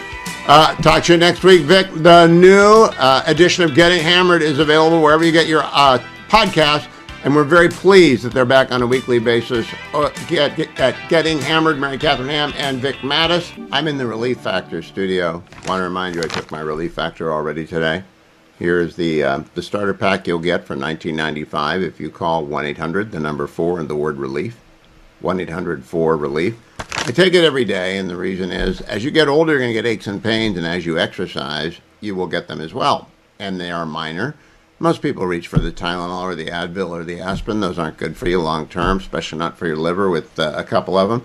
NSAIDs are denied to a whole class of people, including me, and therefore we can't use those like Aleve. But Relief Factor is all natural, helps your body's anti-inflammatory system stay strong, so you can get the exercise you need to go the distance of the day ahead and the night ahead, and however long you must work, however hard you must work, however hard you must work out.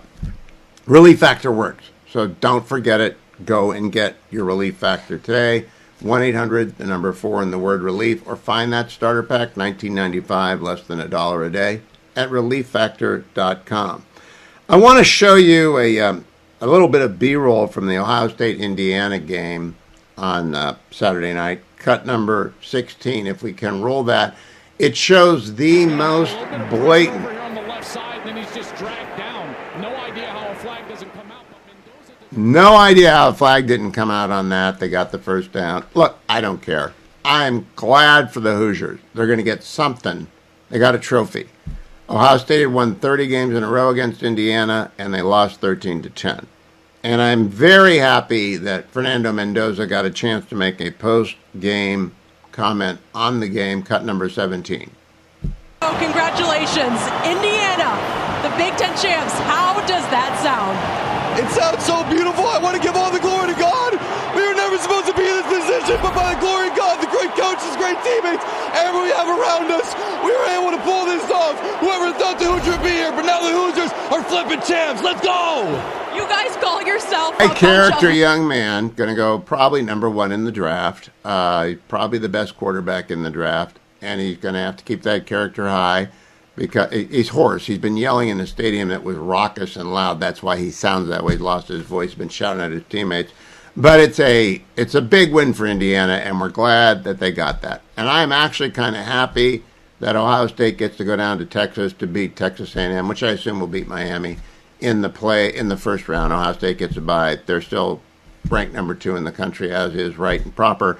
But let me put a word in for BYU and Notre Dame.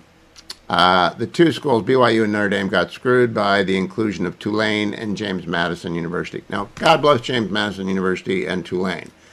Either of them would be beaten into unrecognizable shape by either of the two programs that were excluded. All right, so the answer is not to expand the number of teams to play. The answer is to actually find some people with common sense to run the selection process and put aside everything except this. Find the 12 best teams in the country, give a bye to the best 4, let the other 8 play for the second round, and it wouldn't be that hard, and we wouldn't pretend that JMU and Tulane have any business in this tournament. But Buckeyes will end up on top anyway, not worried about it. Admiral Mark Montgomery, retired from United States Navy, is senior fellow at the Foundation for the Defense of Democracy. Merry Christmas to you, Admiral. I'm wondering, how many Christmas seasons did you spend away from home when you were serving the United States Navy? You know, my wife and I were talking about. Oh, first of all, happy holidays and Merry Christmas to you as well, Hugh. My wife and I were talking about this, and I'd say is 50% on Christmas. Weirdly, it was like 100% on my birthday, and close to 0% on my wife's birthday, which is good planning by me. That was smart. That was good Navy planning. They always took care of the spouses. But it's a reminder that we're all having fun because it's the holidays, but there are a lot of people floating around the big blue ocean who do not have that opportunity or based far away on land as well, and we should keep them in our thoughts. Admiral, I want to talk to you about the NDAA and the fact it isn't passed yet and it isn't funded yet.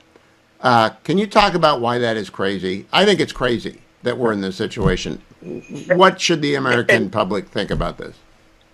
Well, we should be disappointed in ourselves, and it starts with, I will say, in an election season, the year after an election changeover, it's always a little bit late, but we've come to accept this. We've come to accept that this is a win right now. The fact that the conference report is done pre-Christmas, so they can do the votes. The House and Senate can vote and pass the NDA over the next 2 weeks, most likely. It's considered a win in Washington. You know, if you were doing your home, balancing your checkbook, and you and your spouse finished it 3 months late, and for 3 months didn't know what you could and couldn't buy, you would not consider it a win, right? You consider it a loss. But inside the military, it's a win. So here's what I'll tell you: I'm excited that they're at least getting it done before the end of the calendar year, and it's a demonstration of how backwards we've gotten. That I'm excited that we're 3 months late. That makes sense to me. Now, is the funding a second step? In other words, does an appropriation bill now have to follow to make the NDAA a reality? It does, but I believe we now know the number, right? We know the number is probably an $8 billion increase in the base budget over the president's budget, budget that he submitted back in the spring, late spring. Yeah, his submission. So now, look, this is important because I was arguing hard for a big base increase, and the reason is I'm worried. You have the fiscal year 2025 budget done by the Biden administration was basically 2.9% of GDP on defense, below 3% for the first time in a while. That was followed. Now this year is going to be, if we just went with the president's base budget, 2.8%, but reconciliation bumped you up to 3.2%. You know, the 113 to 150 billion in reconciliation money that's added to defense. But when I looked at 2027, Hugh, that meant your baseline that Russ Vought and Jerry Hendricks and the others at OMB were starting with would have been about 2.7% of GDP, right? Because the reconciliation's gone, unless you believe there's going to be a big budgetary, not just a reconciliation with money for defense thrown on top of it. Very few of us think that's going to happen. So getting that 32 billion bump that Roger Wicker saw this, knew it was a problem, and he tried to increase the base for 26 so that the base for 27 would start higher. And he got an $8 billion increase instead of a $32 billion increase. So we're behind. We're not at 3%, in other words. Going forward, that's bad news. So noted.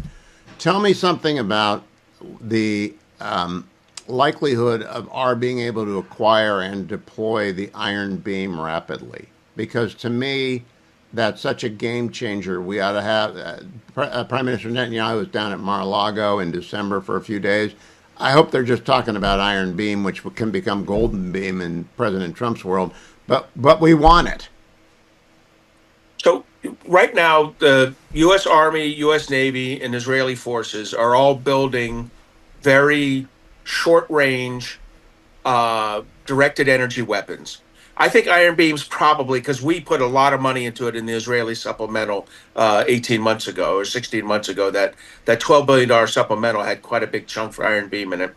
I think the Iron Beam might be in the lead of the three, but none of them are like this directed energy weapon that's going to be a big part of Golden Dome. What it's going to be is a great part of a drone defense, local-based drone defenses. And so if it turns out that Iron Beam finishes, several years ahead of the Army variant, that's being tested on strikers right now in the Middle East, being used in combat, then we should buy the Iron Beam as well as the existing Army system. And if the pricing becomes a big difference, we should buy the cheapest one of them. The naval based one, again, as the Israelis put it on their frigates, or their corvettes, if it gets ahead of the one the U.S. Navy has 2 test platforms of right now, then we should look at that. I will say we're really talking about a point defense system right now. We have not solved the how do you generate enough energy to cut through the atmosphere. And the atmosphere, and this isn't about climate change or anything, but the atmosphere in the several thousand feet closest to us is pretty nasty stuff for cutting a laser beam through.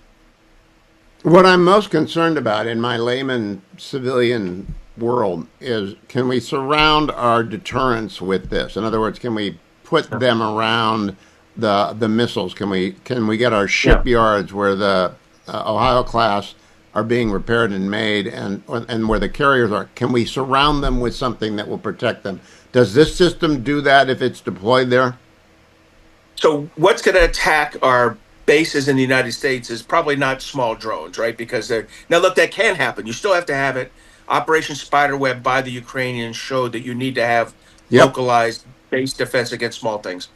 Counter drone capabilities are developing in Ukraine and Israel and in the United States at breakneck speeds. And I think some of the stuff I've seen in Ukraine is just eye-watering. And what I love about the Ukrainians is a guy showed me a weapon system, the first one off the line, first one. And he goes, Zamani, I'm going to test this tonight. And I was like, great, where's the range? He goes, the range? I'm going 40 kilometers. I'm going 40 kilometers east of Kiev, and I'm going to wait for what's called a Jaran, which is a Shahed drone, to fly over me. And he did it, and he shot it down, 1 for 1. He skipped 18 months of U.S. government testing in about 18 hours. Wartime will do that to production facilities. Let me ask you about, and that brings me my last question. Oh, go ahead. You want to finish because we got time. Well, look, one thing I want to say is, that Ronald Reagan had the right answer on the cruise and ballistic missile defense of the United States. It's going to be space-based. Believe it or not, Hugh, a couple of the weapon systems I'm looking at look a lot like brilliant pebbles. I mean, it's really I'm not surprised. Ronald Reagan I had the great honor of interviewing Edward Teller when he was alive in probably 93 or 94, and he pounded the table on the set that we had to build brilliant pebbles. Pounded the table. It was quite the excitable guy at that age. Last question. I don't know what to believe when I see it on X, but I saw a video of a submersible or a surface drone take out allegedly part of the Russian Ghost Fleet and blow up a tanker. And this thing looked like a shark, like it looked like Jaws going after this tanker. Is that actually happening? And if so, what's that mean for everyone at sea? So I've been in their maritime ops centers when they've done this. So look, I can't attest whether the one you saw was a deep fake, but they're doing it. And so what I would tell you is they've gone from jet skis, which is how they started with like explosives strapped to them, to very low form U.S. unmanned surface vessels, to now unmanned undersea vessels that pop up just to get target information and then go in. But it's those unmanned surface vessels, the newer ones of that I think are the right thing. We're starting to develop them, but I have to tell you, when I see the Ukrainian one, which is pretty good, let's say it costs $1. I then go to Taiwan. They're building one for same thing for about $3. And when I go to the U.S. system, they're building the same thing for $10. We got to drive ourselves down towards the Taiwan cost, maybe the Ukraine cost on these, so that we can build them at scale, and have as many as we need. And what's it mean for the Navy? It means for the Navy, that's one more reason we're not inside the first island chain. That's one more reason you give yourself a little bit of depth, and we'll be okay. My son's on a destroyer. I worry about a lot of things. I'm confident his ship captain will keep him outside that range, and the Navy's developing the weapon systems to defeat it. But we do have to work on the counters to that. It can't be your normal fixed guns because they don't point down well. But we're working on that right now, and I think we'll be okay. But this is the evolution of warfare, and we better be as adaptive and aggressive as the Ukrainians have been. It's mind-boggling, and I'm glad that the Foundation for the Defense of Democracy is out there making it accessible to civilians like me who don't have the background All we see is X. And so I'm glad you're available, Admiral, and thank you. Merry Christmas to you. I hope I see you before the holidays. If not, enjoy one at home for a change. I'm glad you're getting one. That is one of my favorite carols. Welcome. Good to see you. If it reminded you what Christmas is about, birth of Jesus and generosity, because that is the Creator's ultimate gift to the world, think about joining our Angel Tree program to provide presents, Bibles, connections, and a note from mom or dad in jail to the children of prisoners. It takes $30 to serve one child, and you can be their Santa Claus. You can be their Saint Nicholas. All you have to do is call 888-206-2764, 888-206-2764, or head to my website, hughhewitt.com. The banner is at the top. If you're making your year-end tax-deductible donation and you want to send $3,000 or $6,000 or $9,000 or $12,000, we'd love that too. All tax-deductible. Angel Tree has very low overhead. Prison Fellowship has been doing this for so long. It's a wonderful, wonderful ministry. Please be a part of it. Let me also tell you about Consumer Cellular. Second time today, but I want to make sure you're here because it's Christmas and you're already through your Christmas budget and you're running into your credit cards. Well, save some money. Call Consumer Cellular right now and say, I want to make this switch. It takes 20 minutes. And do comparison shopping. Get your phone bill out, find out what you're paying for your data, and then call Consumer Cellular at 1-800-411-4454. It's 1-800-411-4454. This is the time to save some money as well as spend money.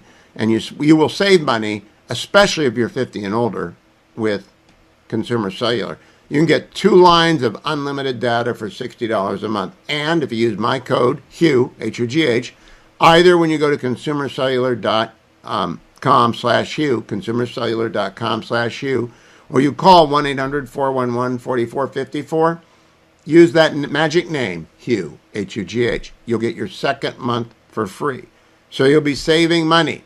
All right? Do not just spend money during the holidays. Save some money during the holidays. Let me now go back over to my cut sheet. I worked hard on this cut sheet. Eric Schmidt took it to George Stephanopoulos yesterday. Cut number 6.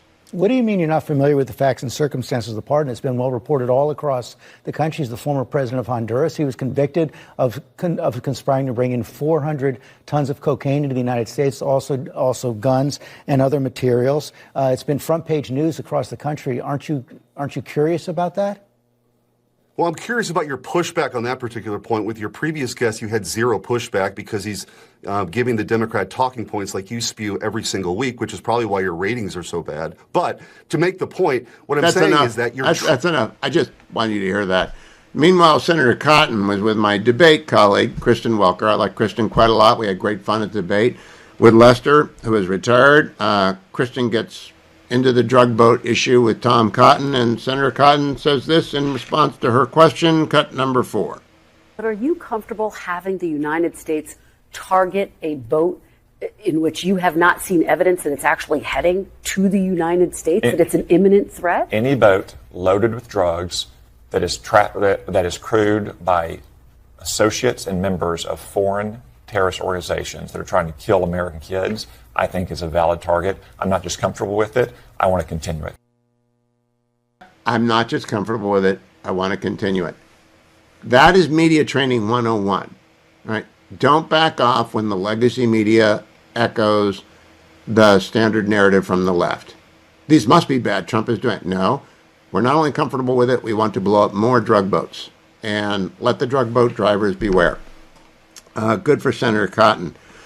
Want to tell you about, this is the season to be shopping online. It's also the season to get ripped off online and to lose your identity online if you ever do it in a public space with an unprotected password. Get WebRoot Total Protection.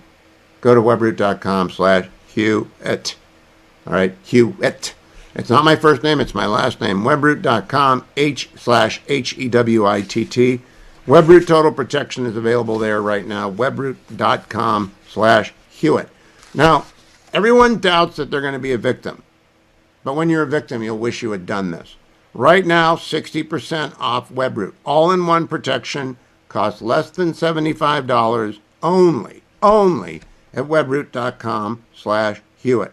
And you can choose one of two approaches. You can protect yourself on up to 5 devices, or you can protect your family up to 10 identities and 10 devices. But protect you must. Cybercrime is growing exponentially.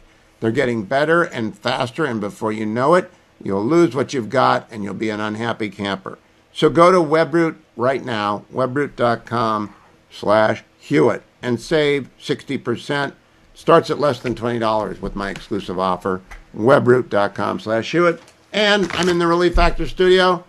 I want to remind you, don't leave home without it. We got to send some to the Buckeyes. They're a little banged up. I saw Julian Sand got hit with a nasty hit. I saw people getting held around the neck. The refs were not that good at the Big Ten Championship. So Relief Factor to the Buckeyes. We don't need to send it to the Indianapolis people. Relief Factor, $19.95, 3-week starter pack. You take it 3 times a day in the first week, 2 times a day in the second week. Then you're on the 1 a day. It's the only supplement I've taken for more than 20 years. I've taken it. It will be 13 years come January. Relief Factor is a fabulous product. Costs $19.95. That's the starter pack. They lose money on every first starter pack, 3-week supply. But you got to call them at 1-800, the number 4, and the word relief, 1-800-4-RELIEF, or head over to their website, relieffactor.com, relieffactor.com. You will thank me when you've used Relief Factor for 3 weeks. You will. Ilhan Omar was on Face of the Nation with Margaret Brennan yesterday explaining why there is massive fraud in the Somali community of the Twin Cities, from which she represents, and in fact explaining who the real victims are. Cut number 15. Of the 87 people charged, all but 8 are of Somali descent, and that has added to the spotlight being put specifically on your community. Why do you think this fraud was allowed to get so widespread? Well, I want to say, this also has an impact on Somalis because we are also taxpayers in Minnesota. We also could have benefited from the program and the money that was stolen. And so it's been really frustrating for people to not acknowledge the fact that we're also, as Minnesotans, as taxpayers, really upset and angry about the fraud that has occurred. So you understand the Somali community is the victim here.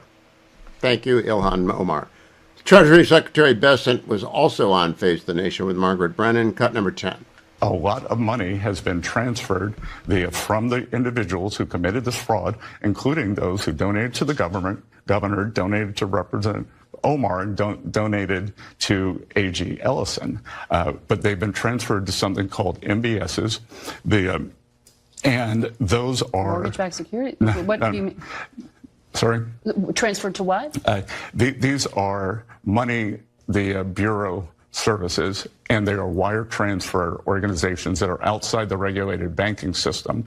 And that money has gone overseas, and we are tracking that both to the Middle East and to Somalia to see what the uses of that have been. Okay, but you have no evidence of that money being used to fuel terrorism at this point, which is what some conservative writers are alleging. That's why it's an investigation. We started it last week. We'll see where it goes. But I can tell the you MBS. that, it's the old halal. I can't remember the name of it. It's the system that's ancient in the Muslim world of trusted intermediary. It's a bank, but it's not a bank, and it's pretty easy to use for terrorists. Doesn't mean that was used for terrorism. Just means better look. Cut number 11. When we hear from, for example, the president, when he says that affordability is a con job by Democrats, that seems to just not be resonating with consumers that have been polled by CBS. 60% of Americans polled by this network told us President Trump makes prices and inflation sound better than they really are. And his approval rating on the economy is now down to 36% in our latest poll. On inflation, approval is even lower, at 32%. Don't you need to show that you feel the pain? Well, Margaret, I think the president's frustrated by the media coverage of what's going on. Just as the polling of average Americans. Yeah, but I think the average Americans are hearing a lot of it from media coverage. And I will tell you that the affordability has 2 components. There's inflation, and then there's real incomes. Real incomes are up about 1%. And what we're not going to do is say that Americans don't know what they're feeling. We've been working on it every day. I was on your show on March talking about affordability.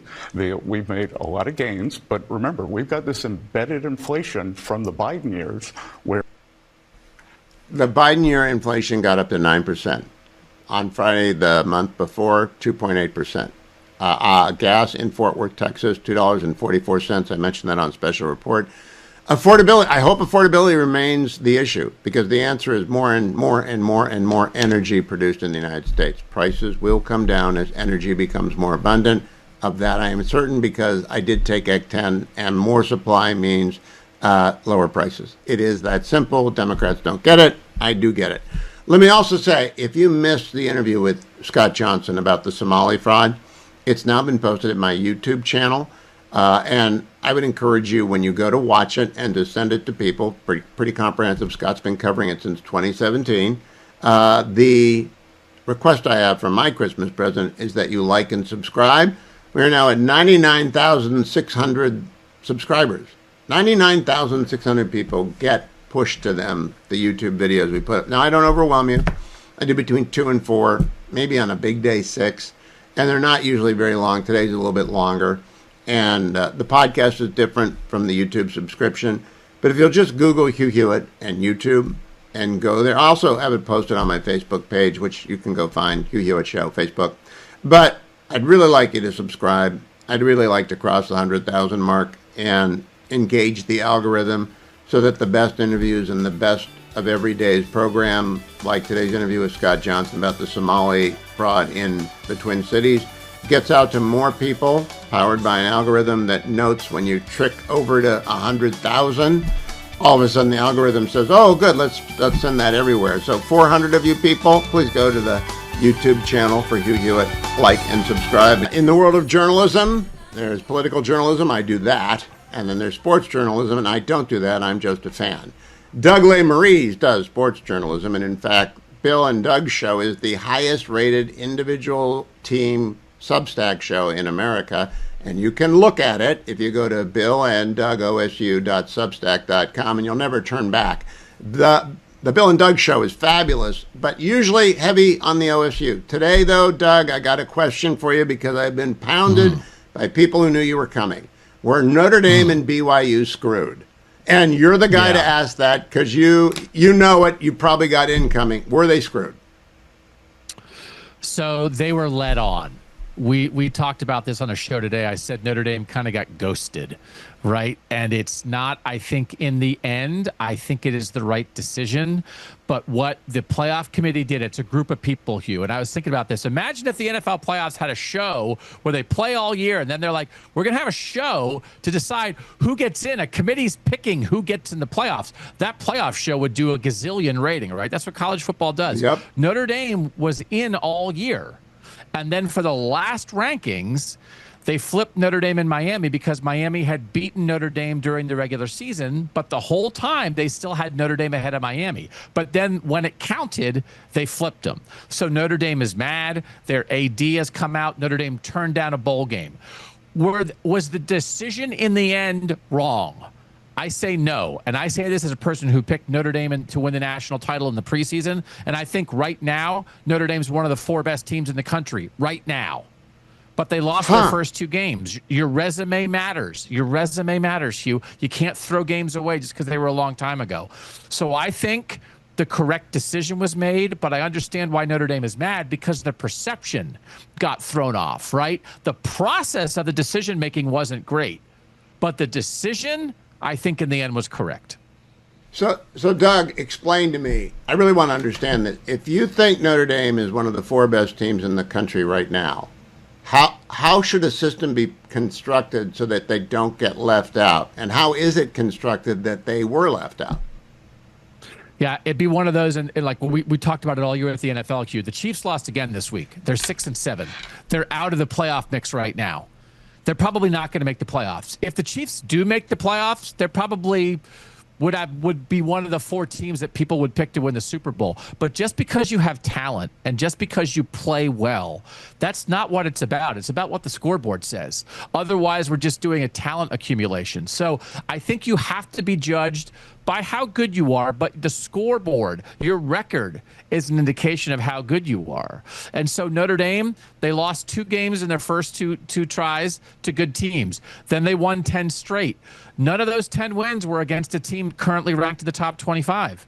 They don't have a great win. We think they're good. Their defense looks good. They have a great running back. Their young quarterbacks played well. But the resume doesn't say it. And I think, Hugh, in sports, if we get too far away from resume and what's been proven and too far into, well, I think this, the talent tells me that, I think that's a danger zone. So that's the part of it that I wish Notre Dame was in. I'd love to watch them play.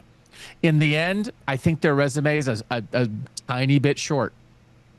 Well, then, isn't every athletic director talking to every football coach right now about lining up a MAC team for the first 3 games before they go into their conference? Because why would Texas want to play Ohio State, vice versa? Why should Notre Dame open the season in Miami? Didn't TV just shoot itself in the foot? Well, I think it would be harder in some of the other things, right? Like if people were wondering, would Alabama get left out after Alabama made the SEC championship game and lost? If they had not gotten in after losing the SEC championship game, we'd say, what are we going to do with championship games? Championship games are done. Because if you earn the right to go there and lose, now they kick you out of the playoff. We're not playing championship games anymore.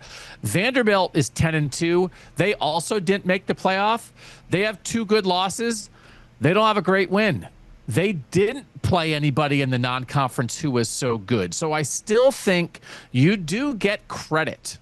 You do get credit if you play a good team and lose, but you've got to back it up with good wins. So I hope the athletic directors realize that the good wins still are important and they still do help you.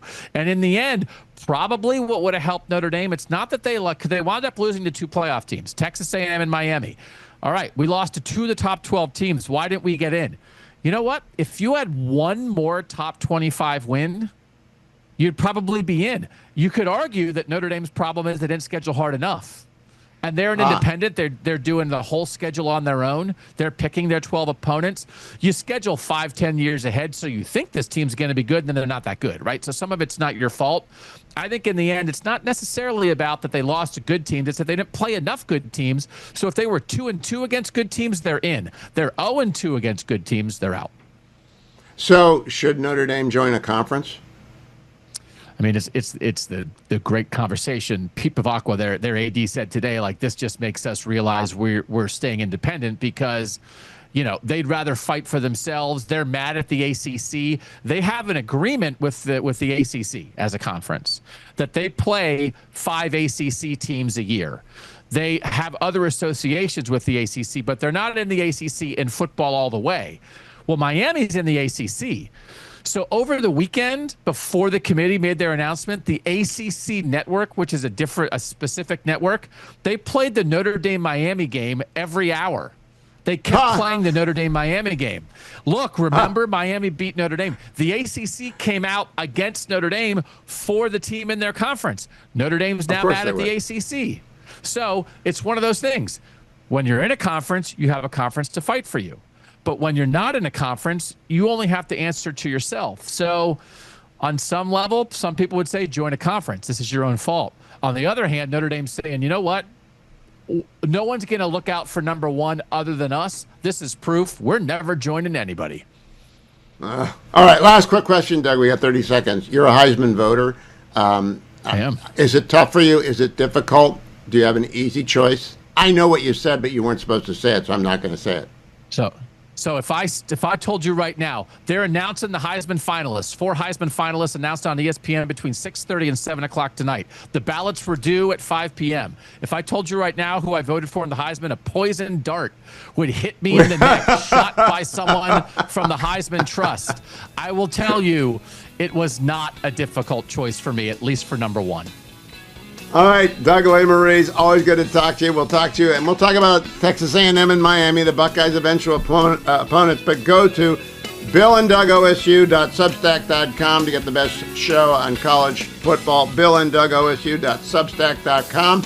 It is the most subscribed to single team, although it's not single team, Substack out there. As I said earlier in the program, big argument at the Supreme Court today. Jonathan Turley, professor extraordinaire from George Washington, was on Fox News with Sandra Smith, reacting to Justice Kavanaugh clip from oral argument today, cut number 19. And agencies are not accountable to the people. They're not elected, as Congress and the president are, and are exercising massive power over individual liberty and billion-dollar industries, whether it's the FCC or the FTC or whatever. Thoughts on Kavanaugh's words, Jonathan? Well, both Kavanaugh and Alito really made short work of those defending this law. They kept on presenting hypotheticals, what they called hard hypotheticals, of where does this take you? Both of them said, well, can you just go ahead and make any cabinet department an independent commission? Can you specify just one commissioner? Can you make their length in office 20 years? All of those questions left the other side floundering. The best that they could say at points was, well, if something like that happens, you could come back and look at it. Well, the justices are looking at it now.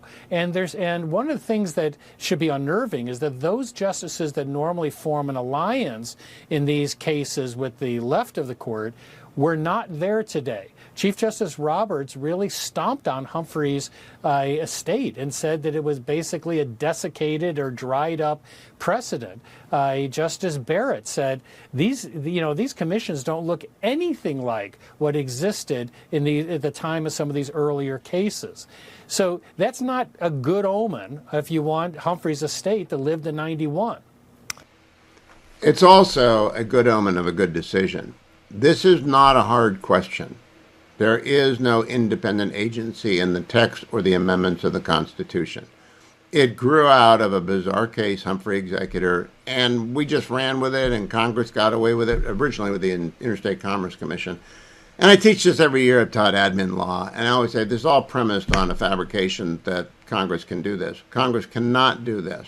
If they don't want the president to have this power, they can shutter the agency. They can write the laws. They can write the regulations. They can pass statutes, but they cannot execute the law. They can rewrite statutes if they don't like the decisions, but they cannot run the executive branch. The administrative state was thought up by Woodrow Wilson and the progressive movement. It's been a nightmare for almost 100 plus years, and we've got to end it. And by the way, it's going to work for Democrats when Democrats win. They'll get to wipe out the commission regulatory structure and appoint all Democrats or appoint all Republicans, depending on who wins. And that's fine. That's constitutional. Congress, do your job. Don't complain about the decision, which seems to me to be inevitable, that Humphrey's Executor is bad law. That's it for today, America. Don't forget the Angel Tree banner is atop of HughHewitt.com. Think about being generous for the kids who don't have mom or dad in their home on Christmas morning because they're in jail. Get them a gift, too. $30 takes care of a child. They get the present, the Bible, a note from mom and dad, and a connection to Angel Tree, a ministry of prison fellowship. Thank you in advance for your generosity. You can find that banner at the top of HughHewitt.com.